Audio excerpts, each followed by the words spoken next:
This is the GOAT Level Podcast with your host, the GOAT, the legend, the hero, Van Pugh. Yo, I'm back, man. After like a 2-month slumber, after loafing, procrastinating, saying I was going to do an episode and never did. Anyway, I'm going to talk about the Nats, All-Star Weekend, Trae Young versus Jevon Carter, Trae Young versus Luka Doncic, and Jimmy Garoppolo and Tom Brady. All right, let me start with the Nationals. They need to get it together. They really do. I don't know what they're doing right now. They're 500. And to be honest, now that I think about it, it makes sense. They go on like a 5-game losing streak. Then they win 5 games in a row, and you like, oh, they back. You know, it's against freaking the Padres and the Marlins. Then they go up against the Red Sox and the Yankees, and they lose most of those. They lost 2 out of 3 against Pittsburgh. They just lost last night against the Brewers. I watched them against Atlanta on Friday. I walked out of the Metro station saying, I got a bad feeling about this game. Kind of the same way I said when Oklahoma played Villanova in the Final Four. Before the game, I said, I have a bad feeling about it. And the Nationals had me for a second, man. In that first inning, after they gave up those 2 runs, they came right back with a run on their own, and they were stealing bases just like the Braves were. And then it just fell apart, man. I think it got up to 8-3. That guy number 13, Ronald Acuna Jr., I might be pronouncing his name wrong. He destroyed us. He probably had one of the best games of his life. He absolutely killed us on both ends, on offense and defense. I'm going to need him to get it together. We got a lot of people back. I don't know why they traded Goodwin, but he wasn't playing well, and he's bottom of the totem pole. So, bye. I mean, if that's what we need to get better, goodbye. So, get Zimmerman back. Got Strasburg back. Still losing. This isn't good. This isn't good at all. But we'll see what happens, man. All-Star Weekend was cool. I went to Fan Fest twice. It was a lot of interactive games. I was able to play video games. You know, I really want MLB to show, even though it's kind of hard if you don't play it a lot. You have to play it a bunch to get used to. You can't just, off the rip, just be good at it. Unlike, well, same thing with RBI baseball. Ain't that good of a game, bro. It doesn't have the depth I want. Like, MLB The Show is definitely for those who want more in-depth baseball. You know, RBI is just arcade, bro. Just push a button and go. Like, real talk. I was able to play both. Another thing is I was able to start batting and stuff. I was able to get the batting cages and the home run derby. I probably only hit 2 balls between both of those. Like, I did those like 3 times combined, and out of 30-40 balls, I only hit like 2. I was terrible. You know, these kids, they were kids. They were little girls, like, hitting more balls than me. Like, it was sad. It was really sad. But then again, if all they do is play baseball and softball, I really hope they can hit a baseball better than me. Or wiffle ball, whatever it was. But it was fun. The celebrity game was cool. It was 0-0 when I walked in. I was surprised because that's not how celebrity games go. I mean, they usually high scoring and no one's playing defense and stuff. That game was 0-0 going to the second inning, and then I think the national team just blew it open. Just everybody was scoring, man. Almost everybody. That girl from Orange Is the New Black was thick, but that's another thing. John Wall was there. Josh Norman was there. Shaq stole the show, as I expected. Bill Nye the Science Guy probably was a close second as far as, you know, people hyped over him. He was, I guess, the most hyped celebrity there. You had Jamie Foxx. Had a bunch of other people that I kind of barely recognized. You had Sky Jackson, who I forgot was there. You had Jessica Mendoza, who I love. It was cool. It was a good little game, but if you want competitiveness, like that went out the window as soon as the National League team scored like 10 straight runs. And I was pretty much done with the game about the 5th inning. Like, it kind of got dry after that. After Shaq's antics, it pretty much got dry. Now, I watched the Derby and the game on TV after I had made plans to go all year long. I pretty much decided within the past month I'm probably not going to go. Even though it wasn't that badly priced. Like, it was like $200. Is maybe $300 with fees. Man, that's not horrible. I could have did that. But I'd rather not. I'd rather save my money and use it for something else. And that's exactly what I did. And it wasn't a bad choice because I got home, watched the Derby, and it was amazing. Bryce Harper just put on for the city, and we all been waiting for this since the All-Star game was announced to be in D.C. We've been waiting for him to do what he did, and I absolutely loved it. And I'm sure a lot of D.C. fans loved it too. The Derby and the game was packed. The game was cool, man. It's everything you want in a game. If you're like a casual baseball fan or just wanted to watch the All-Star game because everyone in D.C. was talking about it. That's the type of game you would like. Just all home runs, all action. It went to extras. I thought the game was dry, and then I realized that no, it wasn't. Especially at the end, the National League was game, and then the extras happened, and they just fell apart. I'm like, what are you doing? You're supposed to finally win, man. You lost 6 straight. You're looking like the National. I mean, All-Star weekend was fun. I could have did more, but I didn't. Wanted to save some money, and I did. So, hey, maybe it'll be back in another 20 years or so. We were a great host, and I really hope we get it within the next 10 years, but it probably is not going to happen. I mean, hopefully we get like the NBA All-Star game again. Now, that was lit, but that happened when I was 8, and I barely remember it. So, it is what it is, man. Plus, it happens in February, so it's very hard for a cold weather city to get it. Whatever. So now, talk about Trae Young versus Jevon Carter. Look here, man. Jevon Carter is not Trae Young's dad. How many times do I gotta tell y'all that, man? He is not his dad. Come on, West Virginia fans. That joke has really gotten old. It's really gotten old. And y'all keep trolling and thinking that stuff is funny. It is not.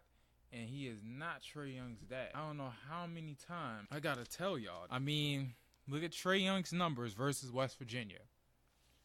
The first time, 29 points, 5 assists, 4 rebounds. Okay. Then y'all respond, oh, he's 8 for 22. Yeah, 8 turnovers. Okay, I'll admit, I watched the tape. Sure, he took a lot of bad shots. Every other time he went to the lane in the first half, he got stripped. Okay, Jevon Carter got some good plays in the first half. Then he got in foul trouble. And he was out most of the game. And then y'all gonna say, oh, and Trae Young went to the line 13 times and he was 10 for 13. But y'all gonna blame the rest for that. No, he's doing what he's supposed to do. He has a high usage rate. He's not gonna shoot all threes. He's gonna try to get to the rim, get fouled. Y'all gonna say he flopped. I mean, okay, he exaggerated maybe a few, but no, man, y'all be reaching. Your team be reaching, bro. Y'all aggressive. There's going to be a lot of fouls. Y'all even admit that your defense is designed to have a lot of fouls because it's a lot of pressure and it's a lot of aggression. And that's what happens. That's what happened. He still scored 29. If y'all team is so good, why was that game close? Like, Trae Young was the only one balling, man. Why was that game close? Yeah, exactly. Your team isn't all that. Y'all won, but y'all not all that. And the second time, Trae Young did a lot better. I turned on the film. I started watching that game, right? Well, Lamont West went insane, and that's probably the biggest reason why y'all won that second game, because Lamont West had 15 points in the first half and was a complete no-show in the second half. Same with Jevon Carter, who had 7 assists in the first half, but disappeared in the second. I mean, look at Jevon Carter. Let's talk about Jevon Carter. So at home, he had 17 and 10, 3 turnovers, 7 rebounds, 3 assists, 4 fouls. Okay, it was a good game. It was a solid game. It was a solid game. It was almost a triple-double. It was a solid game, and he wasn't even in the game long. That's cool. He's still not Trae Young's dad. Like, you act like he completely shut down Trae Young. He did. So, at OU, Trae Young, 32 points, 1 assist, 6 turnovers, 4 for 10 from 3, 10 for 20 field goals. It's not bad. That's not bad. And we only lost by 1. We only lost by 2 because, well, we had a slow start. And another thing, Issa Ahmad traveled at the end of the game, and they didn't call it. Just imagine if they would have called it. We would have got more of an opportunity to come back in those final seconds. But I'll forever be mad that they didn't call that travel. I really wanted that game. I really wanted to shut up West Virginia fans. But OU couldn't deliver, man. It's just, at the end of the day, it is a team game, but Trae Young is amazing. Y'all hating. Now let's go over the Summer League game. Oh, before I do that, Jevon Carter versus OU in Norman. 10 points, 8 assists, 7 assists in the first half. 6 steals, 1 block, 4 turnovers, 3 rebounds. Another solid game. But I swear he got most of them steals off of other people, not Trae. I saw one play where he just snatched it away from Cam. And I think he snatched one away from Odoms. And I'm like, come on, man. Are you kidding me? Y'all just let him take your lunch money? Anyway, here's a Summer League game. Trae Young, 16 points, 7 for 10 free throws, 4 for 20 field goals. 4 rebounds, 3 assists, 2 turnovers. Not as many turnovers. It was his first game in Summer League. How did he get owned by Jevon Carter? Jevon Carter, though, had 10 points, 4 of 9, 3 from 3, 2 turnovers, 5 rebounds, 3 assists, 1 steal. Look, man, it's just a difference in style of play. Trae needs the ball in his hands.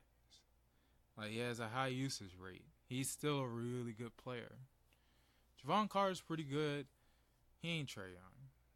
He's better defensively, but Trae Young's better at literally everything else. And you forget Trae Young's 19 and Jevon Carter's 20. So Trae Young will grow. He will get better, especially with NBA coaching. Same with Jevon Carter, but I think Trae Young's better. And almost everyone agrees, except West Virginia fans and maybe Kansas fans, who both think they're basketball purists, but they're not. So let's talk about Kansas. Speaking of Kansas, I mean, this is why Trae Young is just really good. Versus Kansas at home, 7 of 9, 26 points, 9 assists, 4 rebounds, 2 steals. Versus Kansas at home, West Virginia, Jevon Carter, 4 for 15, Dax, 4 for 11, West, 3 for 10. I mean, and then in the championship game, Dax, 10 for 20, 25 points. Jevon Carter, 17-9. They did better, but they lost. They lost all 3 times versus Kansas. And the reason why I bring those stats up is because y'all say Trae Young, all he does is shoot his team out the game. He don't pass the ball. 7 of 9, 26 and 9. Are you serious? Y'all never had anyone to do that. Even if y'all did, it was an aberration. Like, he can have games like that, and he will have games like that in the NBA. The real problem is, West Virginia, y'all just mad at the media. Y'all know Trae Young good. Like, even one West Virginia fan said they know that OU was a last-place team the year before, and that the only reason that they were any kind of good and that they were being talked about is because of Trae Young. And actually, it ended up turning out to be that way.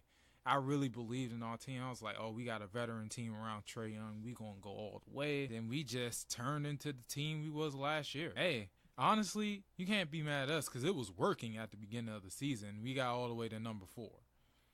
For one reason or another, it just fell apart. So it's fine. Still root for my team. I'm going to see them in December in New York. I hope they win against Mike Bray, who's a DeMatha guy. So, yeah, we got to beat DeMatha. Do it for me, because I never beat DeMatha in anything but shot put in high school. So, you got to beat him. Now, this Trae Young versus Luka Doncic. I mean, look, man. Everyone just says he's better than Trae Young. He's not. I don't see it. I just don't see it. He's Joe Johnson. Y'all keep saying James Harden. No. Trae Young is more James Harden than Luka Doncic. Like, Luka Doncic, I was looking at his highlights and stuff. Yeah, he stepped back. Yeah, he's physical. Yeah, he's like 6'7", 6'8". He got nice step backs. He can take people off the dribble. That dude is slow, man. Like Jalen Rose said, he's slow-footed. He does kind of remind me of Joe Johnson. Joe Johnson didn't have a bad career. Trae Young, y'all say Jimmer Fredette. Man, look, Trae Young is a crazy combo of Steph Curry and Steve Nash. He's a lot quicker than Doncic. I mean, he's less efficient, but he's quicker and is a better playmaker. Like, it's just, y'all just in love with Doncic because he's bigger. Y'all gonna see. Like, Trae Young's game, their game both fit the NBA, but I think Trae Young is gonna be better. It's gonna be better. And I'm just gonna leave it at that, man. Because y'all gonna see. Y'all just hating. Because he take all those shots. Listen, Trae Young gets better. He just gets better. He knows what he's doing wrong. And he's gonna get better, though. Luka's gonna be good. He ain't Trae Young. He not better. Y'all gonna say I'm a homer. Bro. No, son. Just no. And Jevon Carter isn't better either. He just isn't. To be honest, he's about the same height as Trae Young. He's bulkier, but Trae Young is quicker. Once again, he's quicker and is a better playmaker. Jevon Carter is efficient, but honestly, Trae Young just make things happen and can turn around a franchise. Jevon Carter is a role player. He made things happen for West Virginia, but for Memphis, he's going to be a role player. I promise. He's going to be another Patrick Beverley. There's nothing wrong with that. Patrick Beverley, the starter on a Western Conference final. That's not bad. Trae Young is going to take Atlanta by storm. If I'm wrong, I'm wrong. But I'm telling you what I saw. So I guess the last thing is this Jimmy Garoppolo, Tom Brady thing. Jimmy Garoppolo has now reached the GOAT level. This reminds me of the time where my 7-year-old cousin, we were playing Fortnite, and I died, and I was like 40th, 50th or something. He looks at me square in my face and says, I'm better than you. That's pretty much what I thought of when Jimmy Garoppolo said he was thinking in his mind when he got to New England that he was better than Tom Brady. I was like, that's what I'm talking about. I had a lot more respect for my little cousin for telling me that he was better than me at Fortnite, which we're about even. Like, he's not better than me. I'm not better than him. We about even. But still, the fact that he just said it with such confidence and that he also told me he was a rookie of the year, I was like, you reached the GOAT level. That's what it's all about. Like, you know you're the GOAT. Don't be afraid to show it. You are the greatest of all time, no matter what. No matter what they say, son. No matter what the facts are. You are the greatest of all time. And that's honestly the kind of thinking that Jimmy Garoppolo had when he walked in New England. Now, that's just a quote. He probably later said Tom is this and that, and he's amazing, yada, yada. Man, whatever. Jimmy Garoppolo, you know you good, bro. You are good, and I just loved it. I loved how he said, oh, man, I'm better than this guy. It's literally like the little kid walking up to you saying they better than you. You just gotta respect. One bonus thing, what about this Lakers team, man? They got LeBron. I was looking at the contracts this morning while playing pickup basketball, and I'm just like, LeBron, $35 million. Luol Deng, $18 million. Rondo, $9 million. Lonzo, $7 million. And there's a bunch of people being paid between $1 million and $5 million. And they're over the cap by $4 million. I'm like, my immediate reaction was like, what are you going to do with Luol Deng? That's immediately what I said. What are you going to do with Luol Deng? You got to be doing something. There's no way. $18 million? I haven't seen him play in like a year. What are you going to do? Besides, Brandon Ingram's already better than him. I'm going to be looking to see what they do with him. Because you can free up some space getting rid of him. Somehow, some way. I don't really fully know how NBA contracts work. But you can get rid of, if you can find some way to get rid of him and save money, there's no telling. You can get another person that can fit in with LeBron. And it's on. It's on. Maybe you could trade for somebody who can be second fiddle. That's just me. It's just the whole roster. Michael Beasley, Rondo, Lance Stevenson, JaVale McGee. Bruh, I'm like, what is this, dog? Kentavious Caldwell-Pope. LeBron kind of like Jordan in a way that Jordan later in his career, he had a bunch of veterans around him. He liked a bunch of veterans around him. It worked in Cleveland. It worked in Miami. Can it work in L.A.? Bro, I doubt it. The talent deficit is just too much. But that's just me. I still got them losing in the first round. We'll see. We got to see how it's come together. It's just the beast in the West, man. Golden State and Houston is too much. Not even just them, man. You got the Jazz. You got OKC. It's not a game. The Pelicans missing like one more person. No, they got Julius Randle. Pelicans are no joke. It's going to be tough. It's going to be really hard. But we'll see. We'll just got to see. But until then, man, I'm out. Peace. Thanks for listening to another episode of the GOAT Level Podcast. Make sure you share, subscribe, and get money.